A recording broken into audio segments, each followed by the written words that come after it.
Bienvenidos a un viaje a través del tiempo, para descubrir la historia de uno de los clubes más grandes y laureados de Europa en el Sport Lisboa e Benfica. Más que un club de fútbol, el Benfica es un símbolo de Lisboa, una pasión que une a millones y un emblema de la identidad portuguesa. Su historia es una epopeya de gloria, de leyendas inmortales y de momentos que han definido el fútbol mundial. Acompáñenos a desvelar el alma del glorioso.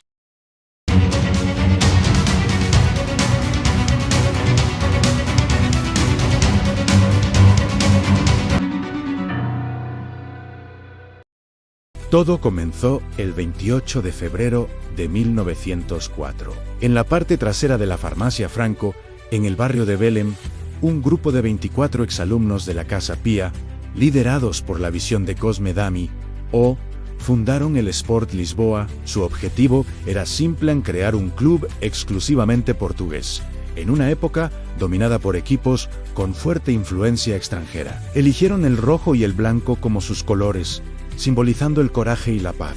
Como emblema, un águila majestuosa que representaba la independencia, la autoridad y la nobleza. Nacía una leyenda. En 1908, el Sport Lisboa se fusionó con el grupo Sport Benfica, adoptando su nombre actual y el campo de Terras do Desembargador.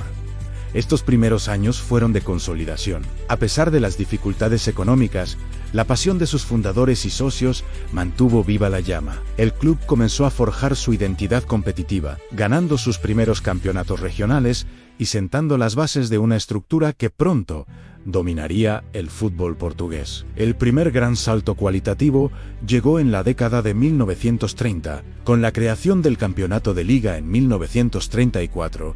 El Benfica emergió como una fuerza dominante. Ganó 3 de las primeras 4 ligas, iniciando una rivalidad histórica con el Sporting y el Porto. Figuras como Baladas y Espírito Santo se convirtieron en los primeros ídolos de una afición que crecía sin parar. El Benfica no solo ganaba en el campo, estaba conquistando el corazón de una nación. La década de 1940 consolidó al Benfica como el club más popular de Portugal. Se inauguró el Estadio Nacional y el club continuó su cosecha de títulos de liga y la recién creada Copa de Portugal. Fue la era del gran delantero Julinho, un goleador implacable. Pero el hito más importante fue la inauguración de su propia casa, el primer estadio da Luz. En 1954, con capacidad para 40.0 espectadores, se convirtió en una fortaleza y en el escenario de futuras noches de gloria. El sueño de los fundadores se hacía realidad. El Benfica tenía un hogar a la altura de su grandeza. Y entonces llegó la década que lo cambió todo. Los años 60, la era dorada, bajo la visionaria presidencia de Mauricio de Vieira de Brito y la genial dirección técnica del húngaro Béla Gottman, el Benfica se transformó en una superpotencia europea. Gottman, un innovador táctico, revolucionó el equipo y descubrió a la joya más preciada de la historia del fútbol portugués, Eusébio da Silva Ferreira, la Pantera Negra, con un equipo de ensueño que incluía a Mário Coluna, el monstruo sagrado, al portero Costa Pereira, a Germano, a José Augusto y, por supuesto, al imparable Eusébio. El Benfica conquistó Europa. En 1961, rompieron la hegemonía del Real Madrid en la Copa de Europa, venciendo al Barcelona en una final épica en Bernal. Al año siguiente, repitieron la hazaña, esta vez derrotando al propio Real Madrid de Di Stéfano y Puskás en una final inolvidable en Ámsterdam. Con 2 goles de Eusébio, el mundo se rendía a los pies del glorioso. El Benfica disputó 5 finales de la Copa de Europa en 7 años, un logro extraordinario. Sin embargo, tras la victoria de 1962, una disputa contractual llevó a Béla Gottman a abandonar el club. Antes de irse, pronunció una frase que se convertiría en una supuesta maldición: sin mí, el Benfica no volverá a ganar una final europea en 100 años. Aunque el club siguió dominando en Portugal, las finales europeas se convirtieron en una fuente de desilusión. Perdieron la final de 1963 contra el Milan, la de 1965 contra el Inter y la de 1968 contra el Manchester United. La maldición de Goodman comenzaba a tomar forma en el imaginario colectivo. A pesar de la frustración europea, la década de los 70 fue de dominio absoluto a nivel nacional, con Eusebio todavía en plena forma y la aparición de nuevas estrellas como Humberto Coelho, Toni y Nené. El Benfica estableció un récord impresionante. Ganaron 6 ligas en la década, incluyendo una temporada invicta en 1972-73, un hito que nadie ha podido repetir. En 1978 lograron otro récord asombroso. Ganaron la liga sin perder un solo partido por segunda vez. El Benfica era, sin lugar a dudas, el rey de Portugal. Los años 80 trajeron nuevos vientos de cambio. Bajo la dirección del técnico sueco Sven-Göran Eriksson, el Benfica modernizó su estilo de juego, adoptando un enfoque más europeo y organizado. Con un equipo que mezclaba veteranos como Nené, con nuevos talentos como Diamantino Miranda, Carlos Manuel y el brasileño Carlos Moser, el club volvió a brillar en el continente. Ganaron 2 ligas, una Copa de Portugal y alcanzaron la final de la Copa de la UEFA en 1983, donde cayeron ante el Anderlecht. La maldición parecía seguir vigente. A finales de la década, el Benfica volvió a una final de la Copa de Europa en 1988, 20 años después de la última, con un equipo sólido que incluía a los brasileños Moser, Ricardo Gómez y Baldo. Se enfrentaron al PSV Eindhoven.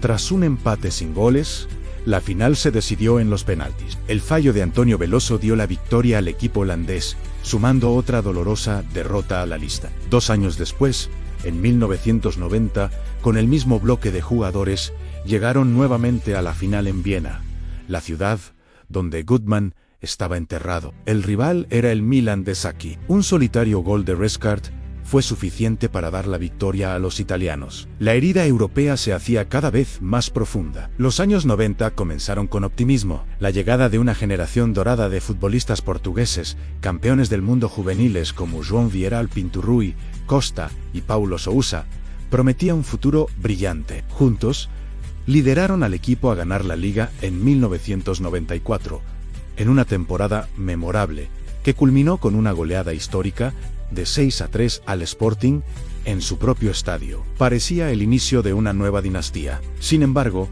lo que siguió fue una de las etapas más oscuras en la historia del club. Una grave crisis financiera y de gestión sumió al Benfica en un largo periodo de sequía de títulos. Durante 11 años, el club no ganó la liga, viendo cómo sus rivales, Porto y Sporting, se repartían la gloria. Fue una travesía por el desierto para una afición acostumbrada a celebrar. Jugadores emblemáticos como Joe, Opinto y Rui Costa se marcharon, y el equipo perdió su rumbo competitivo. La resurrección comenzó a principios del nuevo milenio. La construcción del nuevo estadio da luz para la Eurocopa 2004, apodado La Catedral, simbolizó un renacimiento. Bajo la presidencia de Luis Felipe Vieira, el club inició una reestructuración financiera y deportiva. La temporada 2004 a 2005 marcó el fin de la pesadilla, dirigidos por el legendario técnico italiano Giovanni Trapattoni, y con jugadores como Sim, Osabrosa, Nuno Gómez y el capitán Petit.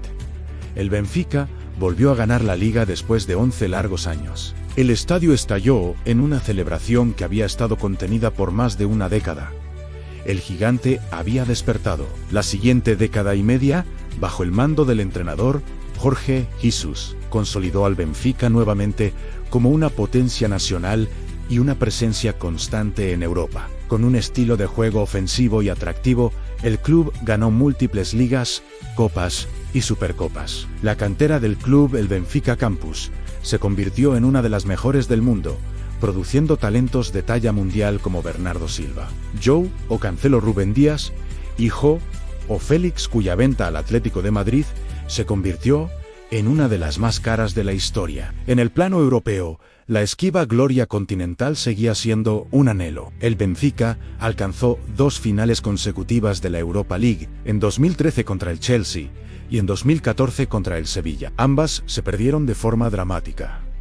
La primera con un gol en el último minuto y la segunda en la tanda de penaltis. La sombra de Goodman parecía alargarse, pero el club demostró que volvía a competir al más alto nivel. Hoy, el Sport Lisboa e Benfica sigue siendo una institución colosal. Es el club con más socios del mundo, un fenómeno social que trasciende el deporte. Su museo, el Benfica Cosmedami, es un tesoro que guarda más de un siglo de historia, trofeos y recuerdos imborrables. La tradición del vuelo del Águila Vitória, antes de cada partido en el estadio da luz, sigue emocionando a generaciones de aficionados, un ritual que conecta el presente con el legado de sus fundadores. Desde los pioneros de la farmacia Franco hasta las superestrellas globales de hoy, la historia del Benfica es la historia de una pasión inquebrantable. Es la historia de Eusebio, Coluna, Rui Costa y tantos otros que vistieron con orgullo la camiseta roja. Es la historia de victorias épicas,